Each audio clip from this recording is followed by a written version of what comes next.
ನಮಸ್ಕಾರ. KRS master ಚಾನಲ್ಗೆ ಸ್ವಾಗತ. ಧಣಿಗಳ ಬೆಳ್ಳಿಲೋಟ ಈ ಕಥೆಯನ್ನು ಬರೆದಂಥವರು ನಾಗವೇಣಿ. ಇವ್ರದ್ದು ಮಂಗಳೂರು. ಇದರ ಆಕರ ಗ್ರಂಥ ಮೀಯುವ ಆಟ. ಲೇಖಕರದು ಮಂಗಳೂರು ಆಗಿರೋದ್ರಿಂದ ಈ ಕಥೆಯಲ್ಲಿ ತುಳು ಮಿಶ್ರಿತ ಆಡುಭಾಷೆಯ ಪದಗಳು, ಮಂಗಳೂರು ಕಡೆ ಇರೋಂಥ ಆಡುಭಾಷೆಯ ಪದಗಳನ್ನೆಲ್ಲ ನೋಡ್ಬೋದು. ಈ ಕಥೆಯಲ್ಲಿ ದಣಿಗಳ ಹೆಸರು ವೆಂಕಪ್ಪಯ್ಯ ಅಂತಂದೇಳಿ. ದಣಿಗಳ ಹೆಸರು ವೆಂಕಪ್ಪಯ್ಯ. ಅವರು ಜಮೀನಿನ ಒತ್ತುವರಿ ಎಲ್ಲ ಮಾಡ್ತಿರ್ತಾರೆ. ಜೊತೆಗೆ ಅವರ ಜಮೀನು, ತೋಟ, ಮನೆ ಕೆಲಸ ಮಾಡೋದಕ್ಕೆ ಒಂದು ಕುಟುಂಬವನ್ನು ಆಳುಗಳನ್ನಾಗಿ ಕೂಡ ಅವ್ರ ಮನೇಲಿ ಇರಿಸ್ಕೊಂಡಿರ್ತಾರೆ. ಅದರಲ್ಲಿ ಕುಟುಂಬ ಅಂದರೆ ಕುದುಪ ಮತ್ತು ಕುದುಪನ ಹೆಂಡತಿ ಚಿನ್ನಮ್ಮ. ಅವರಿಬ್ಬರಿಗೆ ಕೇವಲ 8 ವರ್ಷದ ಒಬ್ಬ ಮಗ ಇರ್ತಾನೆ. ಅವನ ಹೆಸರಲ್ಲಿ ಗುಡ್ಡ ಅಂತಂದೇಳಿ. ಇದೆಲ್ಲ ಕ್ವಶನ್ ಆನ್ಸರ್ಗೆ ಬೇಕಾಗುತ್ತೆ. ಗುಡ್ಡನ ತಂದೆ ತಾಯಿ ಯಾರು? ಕುದುಪ, ಚಿನ್ನಮ್ಮ. MCQ ಬಿಟ್ಟ ಸ್ಥಳ ಇಲ್ಲೆಲ್ಲ. ಈ ರೀತಿ ಎಕ್ಸಾಮ್ಗೆ ಈಸಿಯಾಗಿ ಅನುಕೂಲ ಆಗೋ ರೀತಿ ಇಂಪಾರ್ಟೆಂಟ್ ಕ್ವಶನ್ಸು ಅದೆಲ್ಲ ವಿವರಣೆಯ ಮಧ್ಯದಲ್ಲೆಲ್ಲ ಹೇಳ್ತಾ ಹೋಗುವಂಥ ಪ್ರಯತ್ನ ಮಾಡ್ತಾ ಇದ್ದೀನಿ ಎಲ್ಲ ವಿಡಿಯೋಗಳಲ್ಲೂ. ಏನಾಗ್ತಿದೆ? ದಣಿಗಳು ಈ ರೀತಿ ಜಮೀನನ್ನು ಒತ್ತುವರಿ ಮಾಡ್ತಿರ್ತಾರೆ. ಜೊತೆಗೆ ಇಲ್ಲೇನು ಕೆಲಸದ ಆಳುಗಳಿದ್ರಲ್ಲ ಅವರ ಮೇಲೆ ಅಪವಾದ ಕೂಡ ಬರುತ್ತೆ. ಅಂದರೆ ಆ ಗುಡ್ಡನ ಮೇಲೆ ಪಾತ್ರೆಗಳನ್ನು ತೊಳೆಬೇಕಾದ್ರೆ ಬೆಳ್ಳಿ ಲೋಟದ್ದೇ ಕತೆ ಇದು. ಅವತ್ತಿಗೆ ದಣಿಗಳದು ದರ್ಪ ಅಷ್ಟರ ಮಟ್ಟಿಗಿತ್ತು. ಆ ಬೆಳ್ಳಿ ಲೋಟದ ಕುತೂಹಲ ಕಥೆಯನ್ನು ನೋಡೋಣ. ಆ ಬೆಳ್ಳಿ ಲೋಟದಿಂದ ಸಮಸ್ಯೆ ಆಯಿತು. ಹಂಗಾಗಿ ಇಲ್ಲಿ ಆ ಚಿನ್ನಮ್ಮ ಶಾಂಭವಿ ನದಿಯ ಬಗ್ಗೆ ಯಾವ ರೀತಿ ಮಾತಾಡ್ತಿದ್ದಾಳೆ ನೋಡಿ ಸ್ಟಾರ್ಟಿಂಗಲ್ಲಿ. ಅದನ್ನು ಆ ಲೇಖಕಿ ಹೇಳ್ತಿದ್ದಾರೆ. ಆ ಮಾನಗೇಡಿ ಹೊಳೆ ಅಂದರೆ ನದಿ.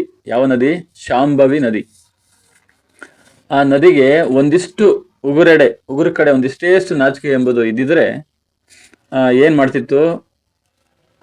ಅಷ್ಟೊಂದು ಬೈತಾ ಇದ್ದಾಳೆ ಚಿನ್ನಮ್ಮ.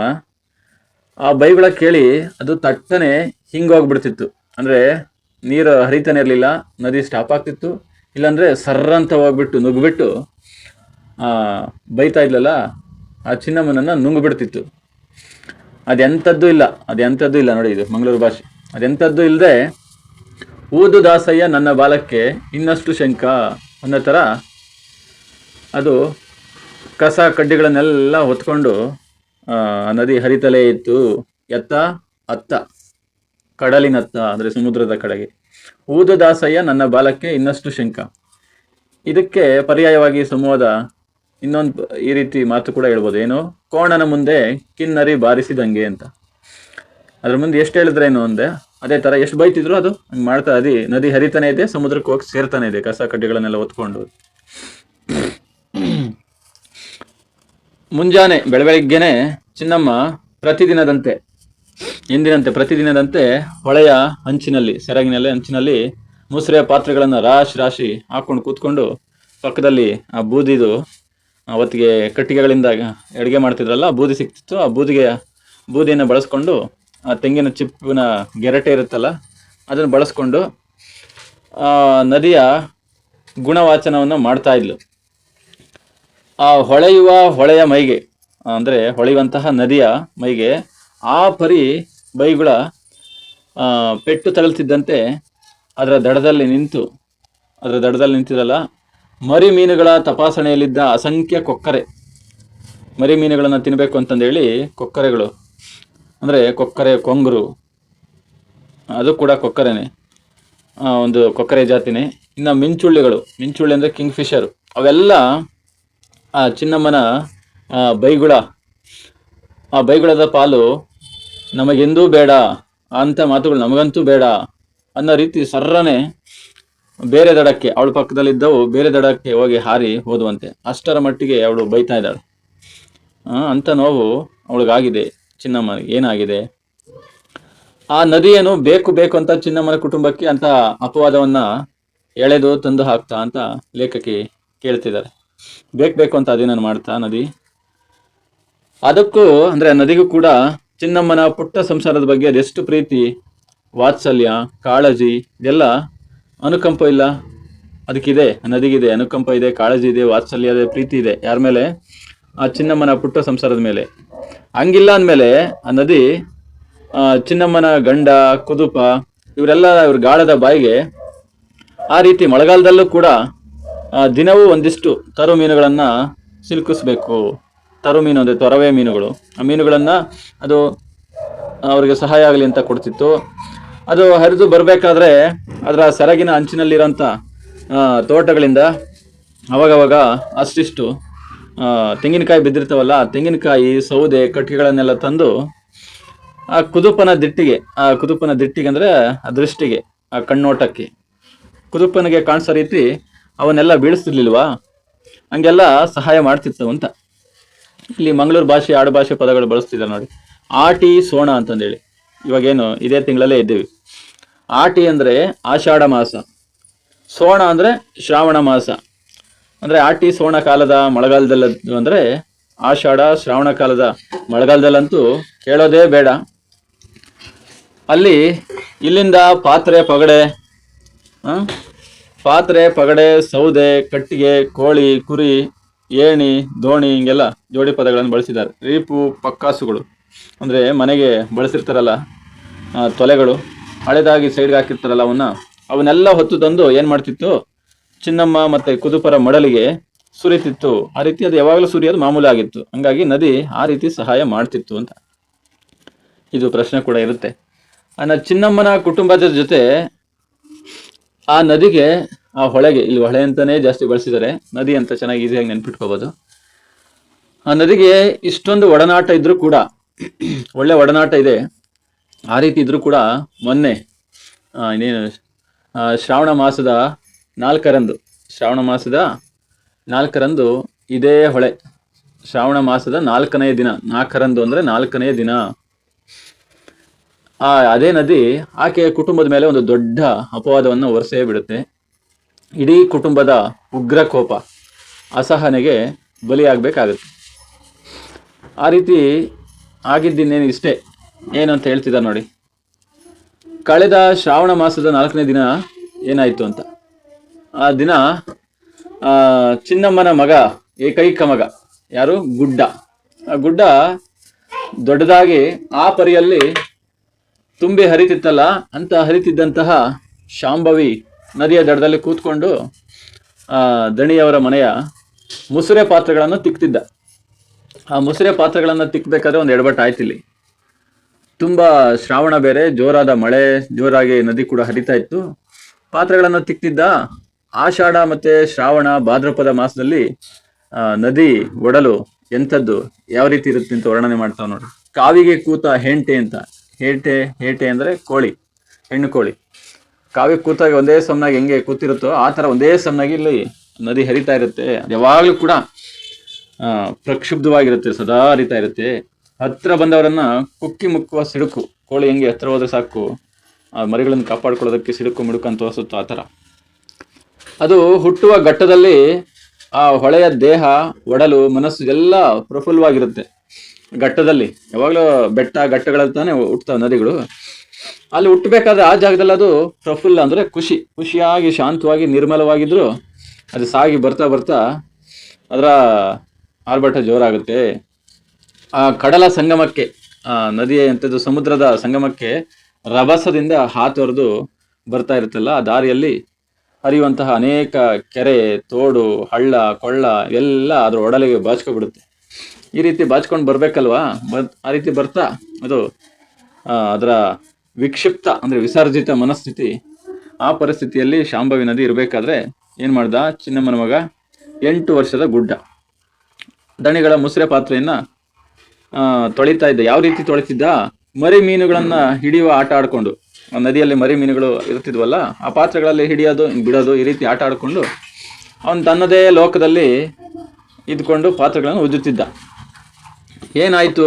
ಅದಕ್ಕೆ ಸಮಸ್ಯೆ ಆಗೋದಕ್ಕೆ ಕಾರಣ ಆ ದಣಿ ವೆಂಕಪ್ಪನವರ ಮಾತಿನಂತೆ ಹೇಳೋದಾದ್ರೆ, ಗುಡ್ಡ ಪಾತ್ರೆ ಉಜ್ಜುತ್ತಿದ್ದು ಹೊಳೆಯ ಸೆರಗಲ್ಲಿ ಅಲ್ವೇ ಅಲ್ಲ. ಏನು ಆ ದಣಿ ಹೇಳ್ತಿರೋದು? ನದಿಯ ಅಂಚಿನಲ್ಲಿ ಅಲ್ಲ ಅವನು ಉಜ್ಜುತ್ತಿದ್ದು, ದಣಿ ಪ್ರಕಾರ ಏನು ಚಿದ್ದ ಯಾವ ರೀತಿ ತೆಂಗಿನ ತೋಟದ ಅಂಚಿನಲ್ಲಿ ಅಂತ ದಣಿ ಹೇಳೋದು. ಅಂದರೆ ತೆಂಗಿನ ತೋಟವನ್ನು ಅಲ್ಗಾನ ಅಕ್ವೈರ್ ಮಾಡ್ಕೊಂಡು ಹೋಗ್ಬಿಟ್ಟವನು. ಹಂಗಾಗಿ ನಮ್ಮ ತೆಂಗಿನ ತೋಟದಲ್ಲಿ ಅವನು ಪಾತ್ರ ಉಜ್ಜುತ್ತಿದ್ದು ಅಂತ ದಣಿ ಪ್ರಕಾರ. ಮಳೆಗಾಲದಲ್ಲಿ ಅವಳೆ ಆಡಿದ್ದೇ ಆಟ, ಊಡಿದ್ದೇ ಊಟ ಅಂತ. ಯಾವ ರೀತಿ ಮಳೆಗಾಲ ಬಂದರೆ ಸಾಕು ಈ ಬಿಕ್ನಾಸಿ ಹೊಳೆ ಊರಿಡಿ ತನ್ನ ಸೆರಗನ್ನೇ ಹಾಸ್ಬಿಡುತ್ತೆ ಅಂತ ಹೇಳ್ತಾವೆ. ಅಂದರೆ ಎಷ್ಟು ಅಗಲ ಸೆರಗ ಹಾಸಿದ್ರು ಇನ್ನಷ್ಟು ದೂರಕ್ಕೆ ಹಾಸ್ಬೇಕು ಎಂಬ ಚಟ ಇದಕ್ಕೆ. ಅಂದರೆ ಸ್ಪ್ರೆಡ್ ಆಗಿ ಹೋಗ್ತಾ ಇರುತ್ತೆ. ಹಳ್ಳ ಏನೋ ಒಂದು 10-20 ಅಡಿ ಇದ್ರೆ ಅಗಲ, ಅದು ಜೋರಾಗಿ ಇನ್ನೂ ಅದು ಡಬಲ್ ತ್ರಿಬಲ್ ಮಾಡ್ಕೊಬಿಡುತ್ತೆ ಜಾಗ. ಇವರು ಯಾವಾಗಲೂ ಬೇಸಿಗೆ ಟೈಮಲ್ಲಿ ಬೇರೆ ಬೇರೆ ಸಂದರ್ಭದಲ್ಲಿ ಕಡಿಮೆ ಹರಿತಾ ಇರುತ್ತಲ್ಲ, ಅದು ನೋಡಿ ಸಾಕು ಇದಕ್ಕೆ ಜಾಗ ಅಂತಂದೇಳಿ ಆ ಕಡೆ ಈ ಕಡೆ ಎರಡೂ ಜಮೀನವರು ಅದನ್ನು ಒತ್ತುವರಿ ಮಾಡ್ಕೊಂಡು ಹೋಗ್ತಾ ಇರ್ತಾರೆ. ಅದಕ್ಕೆ ಫಸ್ಟ್ ಜಾಗ ಜಾಸ್ತಿನೇ ಇರುತ್ತೆ. ಆ ರೀತಿ ಅಂದರೆ ದಣಿಗಳು ಯಾವತ್ತೂ ಕೂಡ ಹೊಳೆಯನ್ನು ಮೂದಲಿಸುವುದು ಇದ್ದೇ ಇದೆ. ಅಂದರೆ ಯಾವಾಗಲೂ ಆ ನದಿಯನ್ನು ಮೂದಲಿಸ್ತಾರೆ. ಹೊಳೆಗೆ ಏನಾದರೂ ಬಾಯಿ ಇದ್ದಿದ್ರೆ ಎಲವೋ ಹುಲುಮಾನವ ವೆಂಕಪ್ಪಯ್ಯ ಸುತ್ತಲ 4 ಊರಲ್ಲಿರುವ ಯಾವನೇ ಶಾನುಭೋಗ ಉಗ್ರಾಣಿಯನ್ನಾದರೂ ಕರೆತಂದು, ಅಂದರೆ ಶಾನುಭೋಗ ಉಗ್ರಾಣಿ ಅಂದರೆ ಗ್ರಾಮ ಸಹಾಯಕ, ಅದೊಂದು ಜಾಬು. ಅವ್ರನ್ನ ಕರೆತಂದು ನನ್ನ ಎದುರು ಸರಪಳಿ ಎಳೆಸು. ಇವಾಗ ವಿಲೇಜ್ ಅಕೌಂಟೆಂಟ್ ಈ ಥರ ಎಲ್ಲ ಏನು ಹೇಳ್ತೀವಲ್ಲ ಆ ಥರ ಕೆಲಸ. ಸರಪಳಿ ತಂದು ಎಳೆಸು, ಚೈನ್ ತಂದು ಅಳತೆ ಮಾಡಿಸು, ಅವೆಲ್ಲವೂ ನನ್ನದು ಅಲ್ದಿದ್ರೆ ಕೇಳು ಮತ್ತೆ ಅಂತಂದೇಳಿ. ಆ ಥರ ಬಾಯಿ ಇದ್ದಿದ್ರೆ ನದಿಗೆ ಕೇಳೇ ಬಿಡ್ತಿತ್ತಂತೆ ಅಂತ ಲೇಖಕ ಹೇಳ್ತಾವೆ. ಬಾಯಿ ಇಲ್ದಿದ್ರೇನಂತೆ ಮಳೆಗಾಲ ಬಂದರೆ ಸಾಕು ಅದರ ಕ್ರಿಯೆಯಲ್ಲಿ, ಅದರ ಕೆಲಸದಲ್ಲಿ ಅದರ ವ್ಯಾಪ್ತಿ ಏನಿದೆಯೋ ಅಲ್ಲಿಗನದು ಹರಿತಾ ಇರುತ್ತೆ. ಹಿಂಗೆ ಈ ಹೊಳೆಯ ಉಪಟಳ ಅದರ ತೊಂದರೆಯನ್ನು ತಾಳಲಾರದೆ ದಣಿಯವರು ಪ್ರತಿ ವರ್ಷ ಆ ಹೊಳೆಯ ಸೆರಗುವ ಕಾಲಕ್ಕೆ ಆ ಮೇಲು ಉಸ್ತುವಾರಿಯಲ್ಲಿ ನದಿ ಸೆರಗನ್ನು ಒಂದಷ್ಟು ಹತ್ತಲಾಗಿ ದೂಡೋ ಥರ ಏನೇನು ಮಾಡ್ತಿದ್ರು, ಅಳತೆ ಕಲ್ಲನ್ನು, ಪಾದೆ ಕಲ್ಲು ಅಂದರೆ ಅಳತೆ ಕಲ್ಲು, ಅದನ್ನು ಅದರ ಗಟ್ಟಿಯಾಗಲಿ ಅಂತಂದೇಳಿ ಅಡಿ ಪಂಚಾಂಗ ಹಾಕ್ಸಿ, ಅಂದರೆ ಅದಕ್ಕೆ ಬೇಸ್ಮೆಂಟ್ ಚೆನ್ನಾಗಿ ಹಾಕ್ಸಿಬಿಟ್ಟು ನದಿಯ ಸೆರಗಿಗೂ ತೋಟಕ್ಕೂ ನಡುವೆ ಅದನ್ನ ಭೂಮಿಯನ್ನು ಎಬ್ಬಿಸಿ ಎತ್ತರ ಮಾಡ್ಕೊಬಿಡ್ತಿದ್ರಂತೆ. ಮಣ್ಣೆಲ್ಲ ಜಾಸ್ತಿ ಹಾಕ್ಸ್ಕೊಂಡು ಎತ್ತರ ಮಾಡ್ಕೊಂಡು ಎಕ್ಸ್ಟೆಂಡ್ ಮಾಡ್ಕೊಂಡು ಹೋಗೋದು. ಈ ವರ್ಷ ಹೊಳೆಯ ಮೈಯಿಂದ ತೋಟವನ್ನು 4 ಅಡಿ ಎತ್ತಿಸಿದ್ರೆ ಮುಂದಿನ ವರ್ಷ 5 ಅಡಿ, ಈ ಥರ ಒಂದೊಂದು ಅಡಿ ಎತ್ತಿಸ್ಕೊಂಡು ಹೋಗೋದು, ಎತ್ತರ ಮಾಡ್ಕೊಂಡು ಹೋಗೋದು. ಆದರೆ ಬಿರು ಬೇಸಿಗೆಯಲ್ಲಿ ನಿತ್ರಾಣ ಸ್ಥಿತಿಯಲ್ಲಿರುವ ಹೊಳೆಯಂತೂ ಅಂದರೆ ಶಕ್ತಿ ಇರಲ್ಲ ಬೇಸಿಗೆಯಲ್ಲಿ ನದಿಗೆ.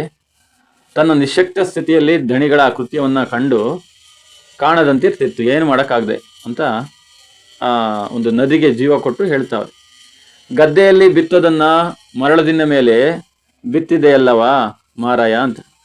ಅಂದರೆ ಗದ್ದೆಯಲ್ಲಿ ನೀವು ಬಿತ್ಕೋಬೇಕು ನೀನು ಜಾಗದಲ್ಲಿ, ಅದನ್ನು ಬಿಟ್ಟು ಹಳ್ಳದ ಕಡೆ ಏನು ನೀರಿಲ್ಲಿದ್ರು ಕೂಡ ಅಲ್ಲಿ ಬರ್ತಿದೆಯಲ್ಲ ಅಂತಂದೇಳಿ ದಿನ್ನೆ ಕಡೆ ಎಲ್ಲ. ಈ ರೀತಿ ನದಿಗೆ ಏನಾದರೂ ಬಾಯಿದ್ರೆ ಆ ವೆಂಕಪ್ಪಯ್ಯ ದಣಿಗಳ ಜೊತೆ ಹೀಗೆಲ್ಲ ಆಗ್ತಿತ್ತೇನೋ ಅಂತ ಅದ್ರ ಬಗ್ಗೆ ಹೇಳಿದ್ರು. ಮಳೆಗಾಲ ಕಾಲಿಟ್ಟು ಆಟಿ ಅಂದರೆ ಆಷಾಢ ತಿಂಗಳ 4 ಜಡಿ ಮಳೆ ಹೊಡೆದ್ರೆ ಸಾಕು ದಣಿಗಳು ಏನು ಕಟ್ಟಿರ್ತಿದ್ರಲ್ಲ ಅದರ ಬುಡ, ಆ ಭೂಮಿಯ ಬುಡದಿಂದಲೇ ಲಯ ಶುರುವಾಗ್ಬಿಡ್ತಿತ್ತು. ಅಂದರೆ ನಾಶ, ಲಯ ಅಂದರೆ ಹೊಳೆ ತಟ್ಟನೆ ದಣಿಯವರ ತೋಟದೊಳಗೆ ನುಗ್ಗಿಬಿಟ್ಟು ಅದನ್ನ ಇಡೀ ಕಡಲು ಮಾಡಿ ಆ ಸೇಡು ತೀರಿಸ್ಕೊಬಿಡ್ತಿತ್ತಂತೆ. ಹಿಂಗೆಲ್ಲ ಅದು ಆವರಿಸ್ಕೊಂಡು ಅದ್ರ ಜಾಗವನ್ನು ಪಡ್ಕೊಳ್ತಿತ್ತು, ಸೇಡು ತೀರಿಸ್ಕೊಬಿಡ್ತಿತ್ತು. ಈ ರೀತಿ ಅದರ ಒಬ್ರಿಗೊಬ್ರು ಸೇಡನ್ನು ತೀರಿಸ್ಕೊಳ್ತಾ ಇದ್ರು. ಯಾರು ದಣಿ ಒಂದು ಕಡೆ ಎಕ್ಸ್ಟೆಂಡ್ ಮಾಡ್ಕೊಂಡು ಹೋಗೋದು, ನದಿ ಮತ್ತೆ ಅದನ್ನೆಲ್ಲ ಅದ್ರ ಜಾಗಕ್ಕೆ ಅದು ಬಂದು ಹರಿಯೋದು, ಈ ಥರ ಆಗ್ತಿತ್ತು. ಹೀಗಿರಬೇಕಾದ್ರೆ ದಣಿ ಮತ್ತು ಆ ಹೊಳೆ ನಡುವೆ ಸಮರ ನಡೀತಾನೆ ಇತ್ತು.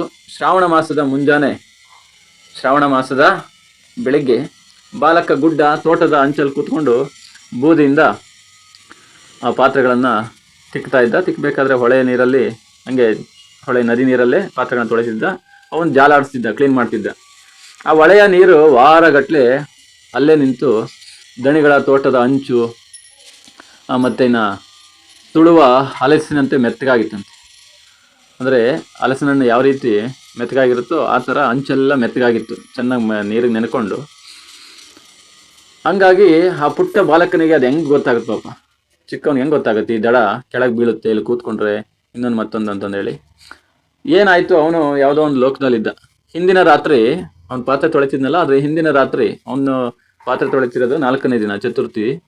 ಹಿಂದಿನ ತೃತೀಯ ದಿನ ಏನಾಯಿತು, ತೃತೀಯ ದಿನ ಅಂತಂದೇಳಿ ಒಳ್ಳೆ ದಿನ ಅಂತಂದೇಳಿ ಅವರ ಊರಲ್ಲಿ ವಿಷ್ಣುಮೂರ್ತಿ ದೇವಳ ಗುಡಿ ಹಿಂಗೆಲ್ಲ ಹೇಳ್ತೀವಿ.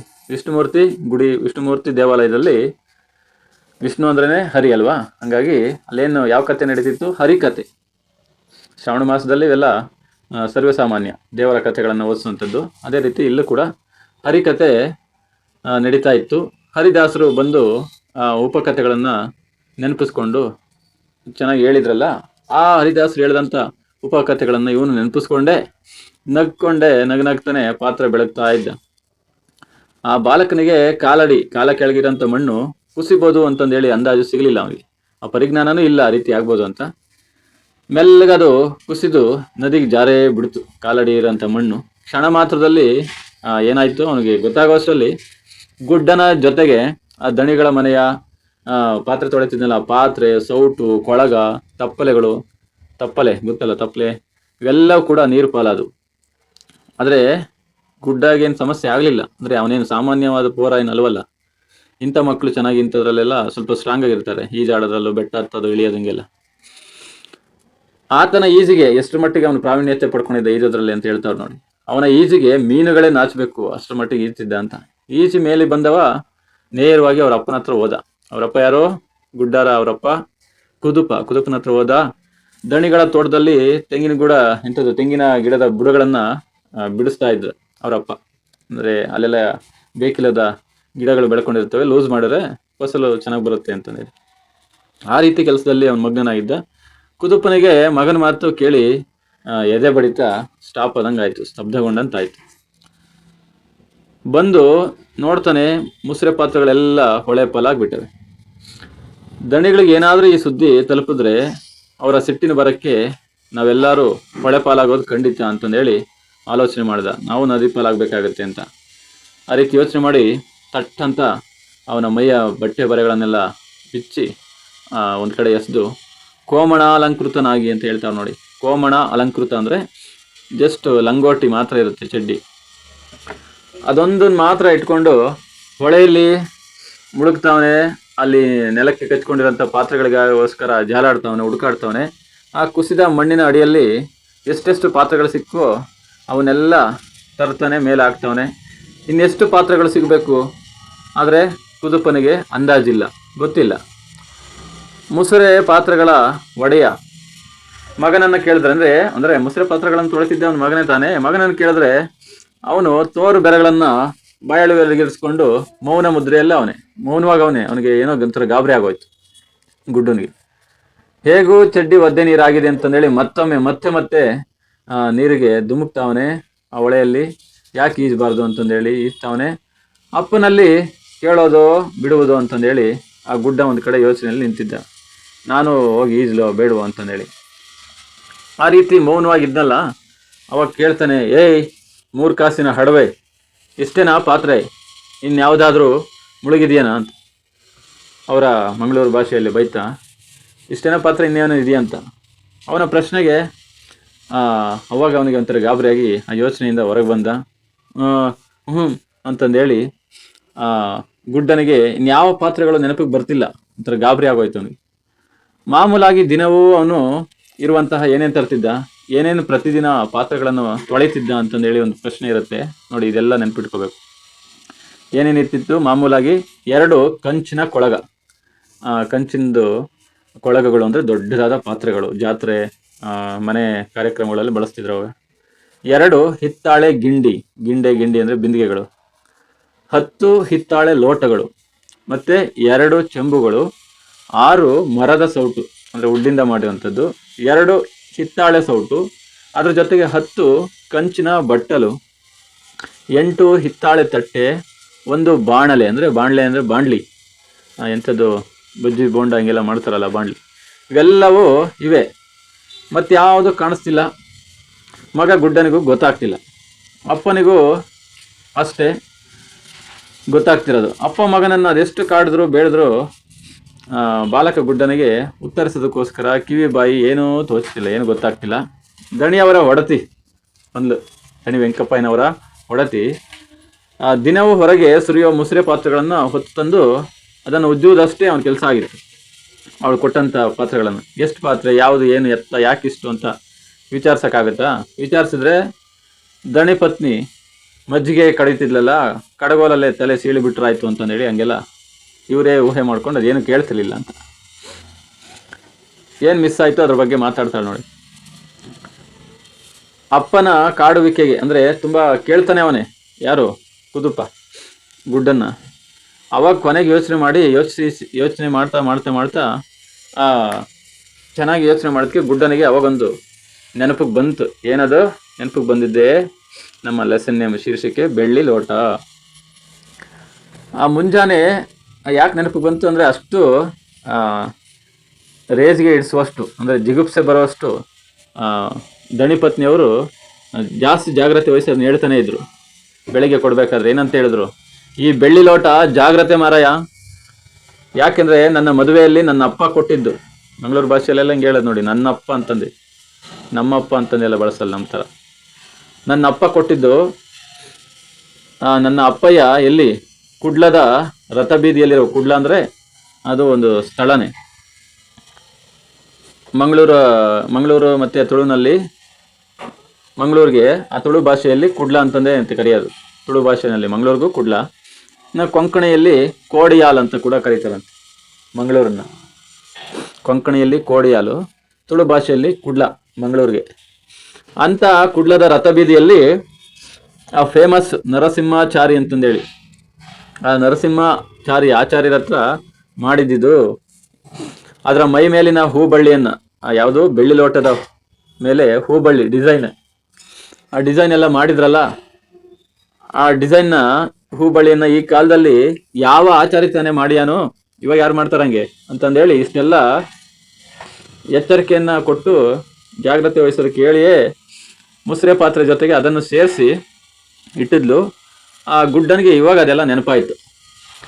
ಏನು ನೆನಪಾದ್ರೆ ಏನು, ನೆನಪಿಸ್ಕೊಂಡಿದ್ರೆ ಕೂಡ ಏನು ಬಂತು? ಕುದುಬ ಅದೆಷ್ಟು ಬಾರಿ ಹೊಳೆಯೊಳಗೆ ಅಂದರೆ ನದಿಯೊಳಗೆ ಮುಳುಗಿ ಮೇಲೆದ್ರೂ ಆ ಬೆಳ್ಳಿ ಲೋಟವನ್ನು ಬಿಟ್ಟು ಕೊಡ್ತಿರ್ಲಿಲ್ಲ ಆ ನದಿ. ಆ ಹೊಳೆಯ ಆ ಒಡಲಿಂದ ಜಾಗದಿಂದ ಯಾವುದೇ ಕಾರಣಕ್ಕೂ ಅದು ಹೊರ ಬರಲಿಲ್ಲ. ಅಪ್ಪ ಮಗ ಇಬ್ಬರೂ ಆಗ್ತಾನೆ ಅಲ್ಲಿಗೆ ಬಂದ ಚಿನ್ನಮ್ಮನ ಜೊತೆ ಸೇರಿ ಸಾಕಷ್ಟು ಕಣ್ಣೀರನ್ನು ಹೊಳೆಯ ನೀರಿಗೆ ಸೇರಿಸಿದ್ರು. ಏನು ಮಾಡಿದ್ರು? ಹೊಳೆಯಿಂದ ಬಂದ ಉತ್ತರ ಒಂದೇ, ಬೆಳ್ಳಿ ಲೋಟ ಇಲ್ಲ ಎಂಬುದೇ. ಭೂಮಿ ಆಕಾಶ ಒಂದಾಗ ಥರ ಮತ್ತೆ ಮಳೆ ಜಡಿಯೋದಕ್ಕೆ ಶುರುವಾಯಿತು.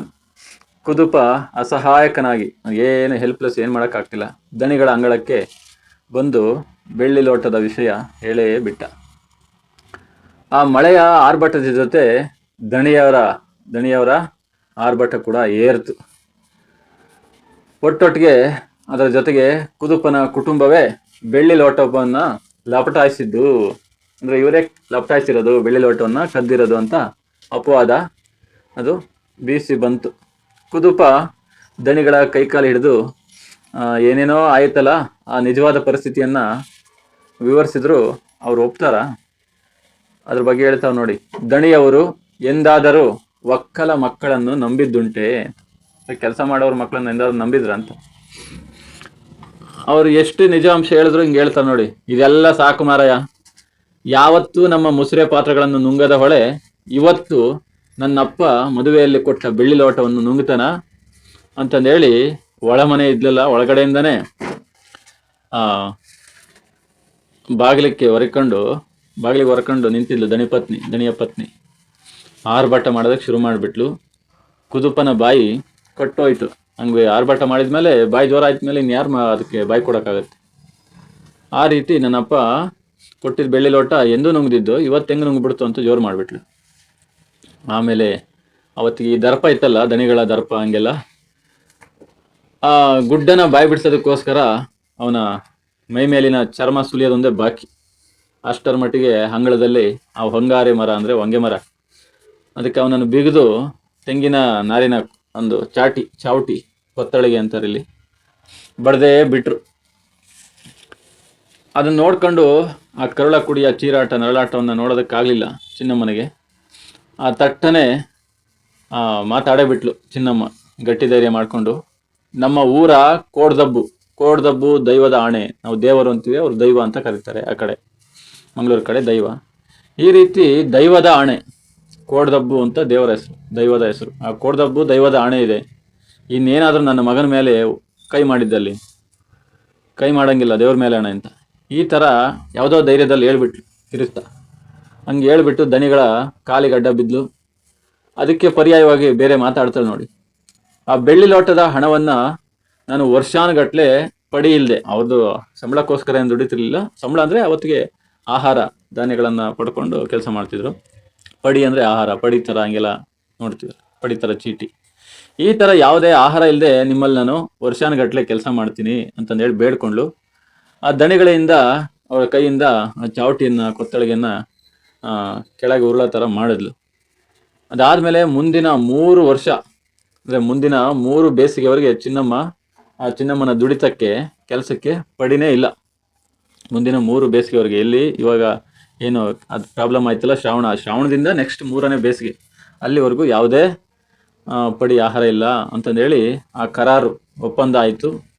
ಆವಾಗ ಗುಡ್ಡ ಬಂಧನದಿಂದ ಮುಕ್ತನಾಗ್ತಾನೆ. ಇನ್ನು ದಣಿಗಳ ಬೆಳ್ಳಿ ಲೋಟವನ್ನು ಎಂದು ಆ ಹೊಳೆ ನುಂಗಿತ್ತು, ಅವತ್ತಿನಿಂದ ಹೊಳೆ ನುಂಗ್ತಲ್ಲ, ನದಿ ಮಿಸ್ ಆಯ್ತಲ್ಲ ಬೆಳ್ಳಿ ಲೋಟ, ಅವತ್ತಿನಿಂದ ಚಿನ್ನಮ್ಮ ಒಂಥರ ಹುಚ್ಚಳಾಗ್ಬಿಟ್ಲು. ಹಂಗಾಗಿನೇ ಅವಳು, ನಾವು ಸ್ಟಾರ್ಟಿಂಗಲ್ಲಿ ಲೈನ್ಸ್ ನೋಡಿದ್ವಲ್ಲ, ಆ ನದಿ ಬಗ್ಗೆ ಹಿಂಗಂದ್ರಂಗೆ ಮಾತಾಡೋದು, ಬೈಯೋದು, ಈ ರೀತಿ. ಆ ಘಟನೆ ನಡೆದು 9 ಮಾಸಗಳು ಉರುಳಿದು, 9 ಮಾಸಗಳು, 9 ತಿಂಗಳುಗಳು ಉರುಳಿದು. ಲೆಕ್ಕ ಹಾಕೋಬೇಕು. 9 ಮಾಸಗಳು ಅಂದರೆ 9 ಮಾಸಗಳು, ಆಷಾಢ ಆದಮೇಲೆ ಶ್ರಾವಣನೂ ಇನ್ಕ್ಲೂಡ್ ಮಾಡ್ಕೊಂಡು ಲೆಕ್ಕ ಹಾಕಿದ್ರೆ ಗೊತ್ತಾಗುತ್ತೆ ಯಾವ ತಿಂಗಳು ಬರುತ್ತೆ ಅಂತಂದೇಳಿ. ಆ ರೀತಿ 9 ಮಾಸಗಳು ಕಂಪ್ಲೀಟ್ ಆದವು. 9 ತಿಂಗಳಾದ್ಮೇಲೆ ಯಾವ್ದು ಬರುತ್ತೆ? ವೈಶಾಖ ಮಾಸ. ಆ ವೈಶಾಖ ಮಾಸದಲ್ಲಿ ಬೆಂಕಿ ಉಗುಳುವ ಶಾಖ, ಅಂದರೆ ಅಷ್ಟೊಂದು ಬಿಸಿ ಅಷ್ಟಿರುತ್ತೆ. ಆ ವೈಶಾಖ ಮಾಸದಲ್ಲಿ ಏನಾಯಿತು, 3ನೇ ದಿನ, ವೈಶಾಖ ಮಾಸದ 3ನೇ ದಿನ, ಅದೇ ಮುಂಜಾನೆ ಬೆಳಗ್ಗೆ ಚಿನ್ನಮ್ಮ ಪ್ರತಿದಿನದಂತೆ ಏನು ಒಪ್ಪಂದ ಮಾಡ್ಕೊಂಡಿದ್ಲಲ್ಲ ಕೆಲಸ ಮಾಡೋಕ್ಕೆ, ಹಂಗೆ ಆ ಹೊಳೆಯ ಹಂಚಿನಲ್ಲಿ ಕೂತ್ಕೊಂಡು ಪಾತ್ರೆ ತಿಕ್ತಾ, ಅಂದರೆ ಅಲ್ಪ ಸ್ವಲ್ಪ ನೀರು ಬರ್ತಿರ್ತಾವೆ ಅವಾಗ ಬೇಸಿಗೆಯಲ್ಲಿ, ಅಂದರೆ ಬರೋದಲ್ಲ, ನಿಂತಿರ್ತಾವೆ ಅಲ್ಲಲ್ಲಿ.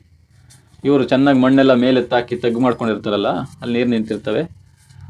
ಆ ರೀತಿ ಏನಾಯಿತು, ಪಾತ್ರೆಯನ್ನು ತಿಕ್ತಾ ಹೊಳೆಯ ಮನೆ ಹಾಳು ಬುದ್ಧಿಯನ್ನು ನಿಂದಿಸ್ತಾ ಇದ್ಲು. ಅಷ್ಟರಲ್ಲೇ ದಣಿಗಳು ಕುದುಪನ ಜೊತೆ ಸೇರಿಕೊಂಡು ಅವತ್ತಿನ ದಿನದ ಕೆಲಸ ಕಾರ್ಯಗಳ ಬಗ್ಗೆ ಮಾತನಾಡ್ತಾರೆ.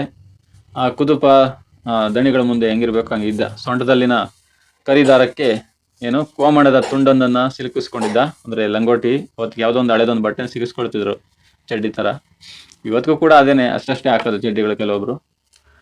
ಆ ರೀತಿ ತಲೆಗೊಂದು ಎಲೆ ವಸ್ತ್ರ, ಆ ಫಿಲಮ್ಗಳಲ್ಲೆಲ್ಲ ಕೆಲವೊಂದು ನೋಡಿರ್ತಾರೆ, ಎಲೆದೊಂದು ಅಗಲವಾದ ಎಲೆಯನ್ನು ಸಿಗಿಸ್ಕೊಂಡಿರ್ತಾರೆ ಬಿಸಿಲಿಗೆ.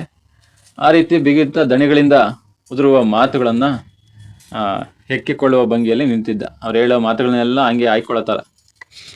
ಚೆನ್ನಾಗಿ ಕಾಯ್ದು ಬತ್ತಿರೋ ಹೊಳೆಯಿಂದ ಏನು ಕೆಲಸ ಮಾಡಬೇಕು ಅಂತ ಹೇಳ್ತಾನೆ ನೋಡಿ. ಚೆನ್ನಾಗೆ ಒಣಗಿತ್ತಲ್ಲ ನದಿ, ಅಲ್ಲಿ ಹೂಳೆತ್ತಬೇಕು ಅಂದರೆ ಕಸ ಕಡ್ಡಿ ಎಲ್ಲ ತಂದು ನಿಂತಿರುತ್ತಲ್ಲ, ಅದು ಗೊಬ್ಬರದ ಮಣ್ಣಿನ ರೀತಿ ಇರುತ್ತೆ. ಅದನ್ನು ತಂದು ತೆಂಗಿನ ತೋಟಕ್ಕೆ ಹಾಕಬೇಕು ಅಂತ. ತೆಂಗಿನ ತೋಟಕ್ಕೆ ಹಾಕಿದ್ರೆ ಚೆನ್ನಾಗಿ ಒಳ್ಳೆ ಫಲ ಸಿಗುತ್ತೆ ಅಂತ, ಗೊಬ್ಬರದ ಮಣ್ಣು.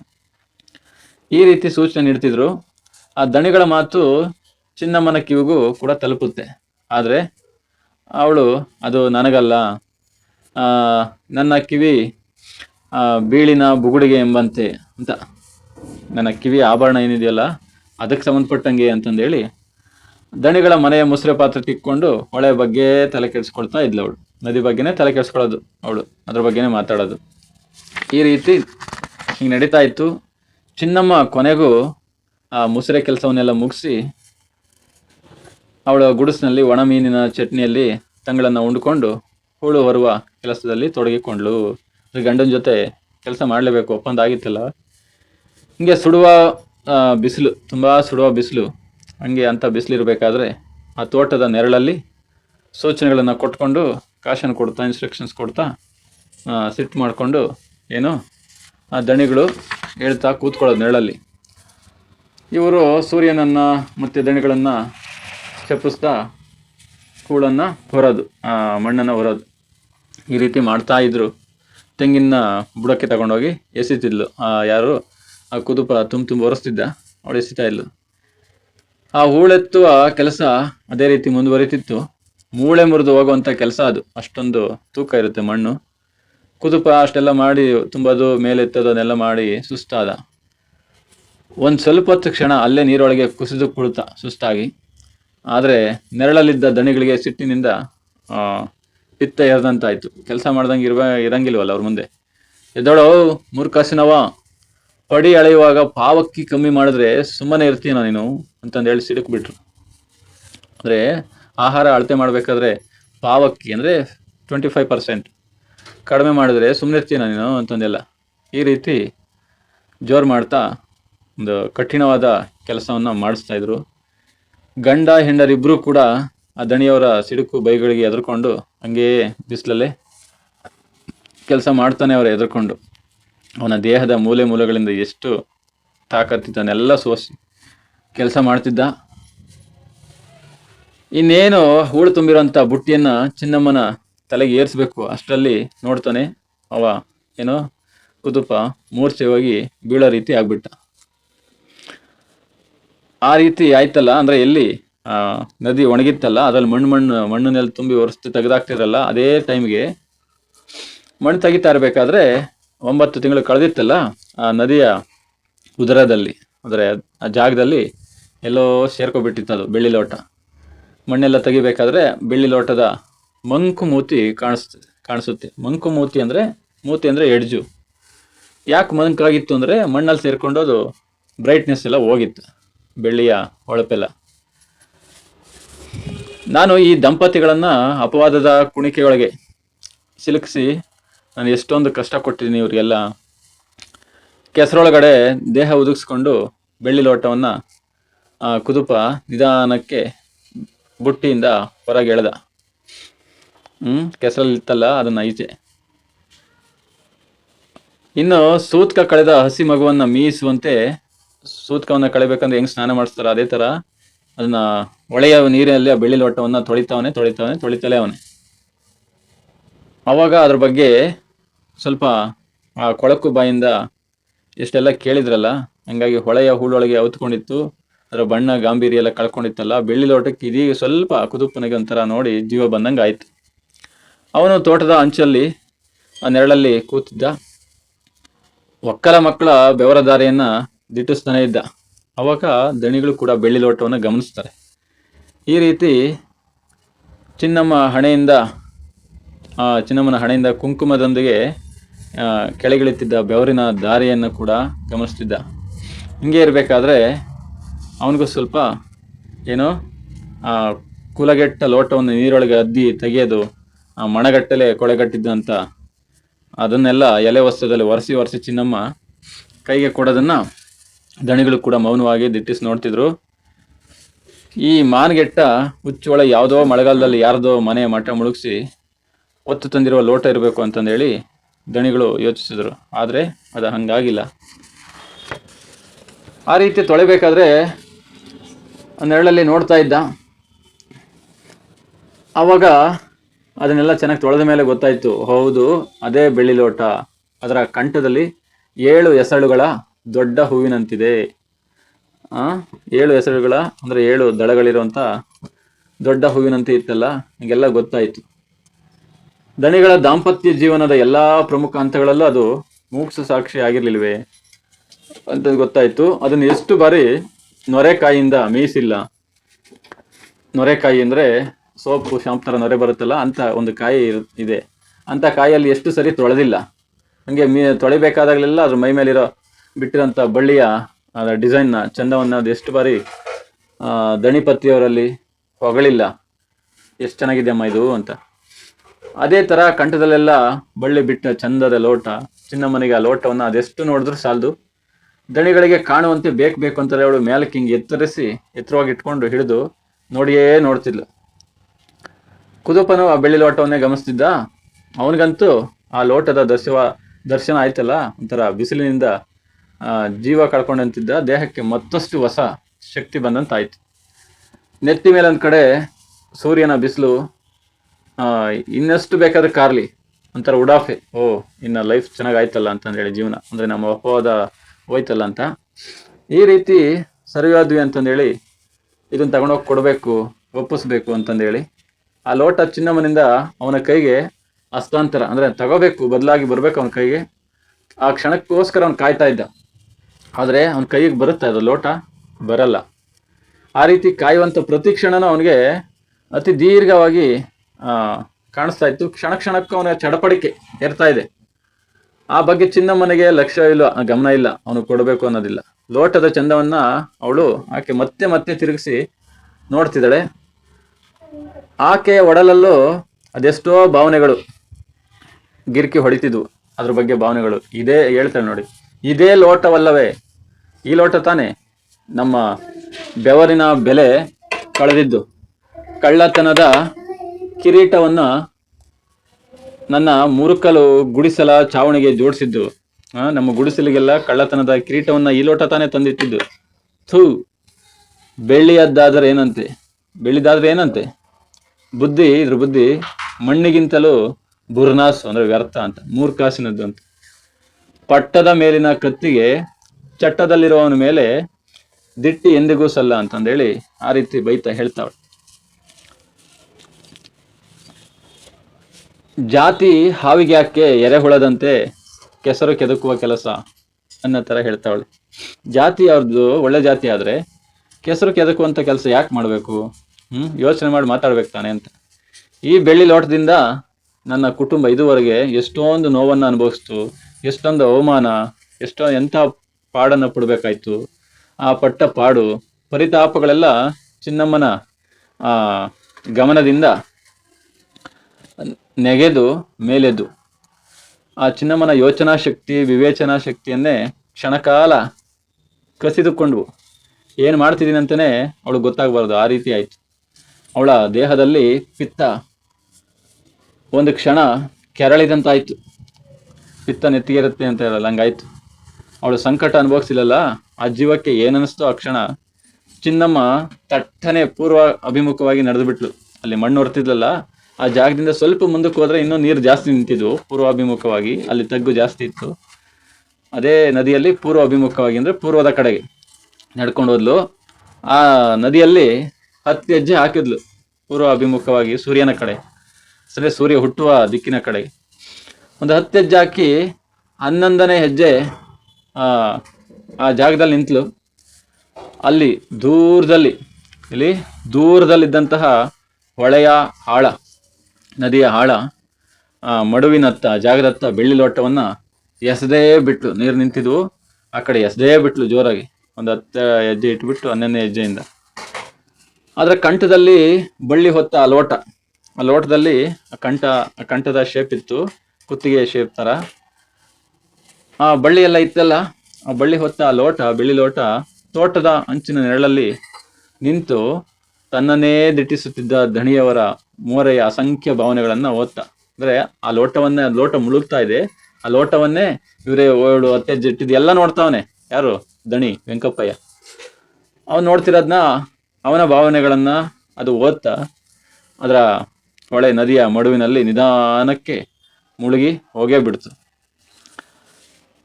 ಅವನೇನು ಅಂದ್ಕೊಂಡ ಪಾಪ, ಚಿನ್ನಮ್ಮನ ಗಂಡ ತಗೊಂಡೋಗಿ ಕೊಡ್ಬೋದಾಯ್ತು ಅಂತ ಅಂದ್ಕೊಳ್ತಿದ್ದ. ಇವಳು ಅದಕ್ಕೆ ಅರಿವೆ ಇಲ್ದಂಗೆ ರೋಷ ಆವೇಶದಲ್ಲಿ ಆ ರೀತಿ ಮಾಡಿದ್ಲು.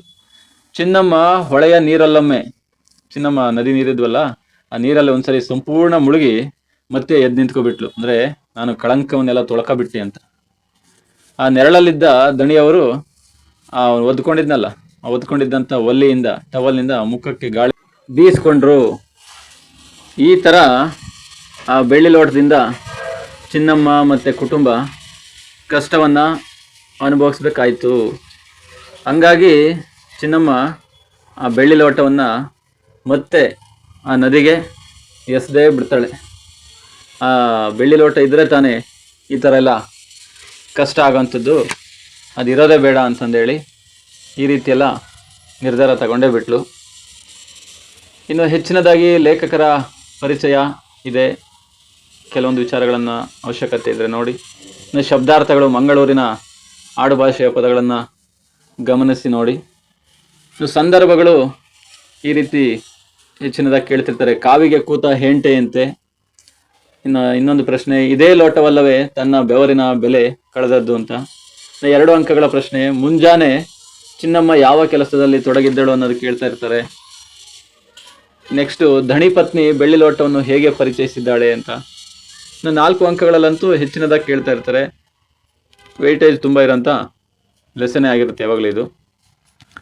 ಈ ಕಥೆಯನ್ನು ಅರ್ಥ ಮಾಡಿಕೊಂಡ್ರೆ ನೀವು ಸುಲಭವಾಗಿ ಈಸಿಯಾಗಿ ಆನ್ಸರನ್ನು ಮಾಡ್ಬೋದು. ಒಂದು ವಾಕ್ಯ, MCQ, ಬಿಟ್ಟ ಸ್ಥಳ ಎಲ್ಲದಕ್ಕೂ ಕೂಡ ಮಾಡ್ಬೋದು. ನಿಮ್ಗೆ ಇಷ್ಟ ಆಗಿದೆ ಅಂತ ನಾನು ಭಾವಿಸ್ತಾ ಇದ್ದೀನಿ. ಇನ್ನೂ ನೀವು KRS ಮಾಸ್ಟರ್ ಚಾನಲ್ನ ಸಬ್ಸ್ಕ್ರೈಬ್ ಮಾಡಿಲ್ಲ ಅಂದರೆ ದಯವಿಟ್ಟು ಸಬ್ಸ್ಕ್ರೈಬ್ ಮಾಡಿ. ನಿಮಗೂ ಅನುಕೂಲ ಆಗುತ್ತೆ, ನನಗೂ ಅನುಕೂಲ ಆಗುತ್ತೆ. ಈ ವಿಡಿಯೋ ನಿಮ್ಗೆ ಇಷ್ಟ ಆದರೆ ದಯವಿಟ್ಟು ಲೈಕ್ ಮಾಡಿ, ಶೇರ್ ಮಾಡಿ ಅಂತ ಹೇಳ್ತಾ ಎಲ್ಲರಿಗೂ ಶುಭವಾಗಲಿ. ಧನ್ಯವಾದಗಳು.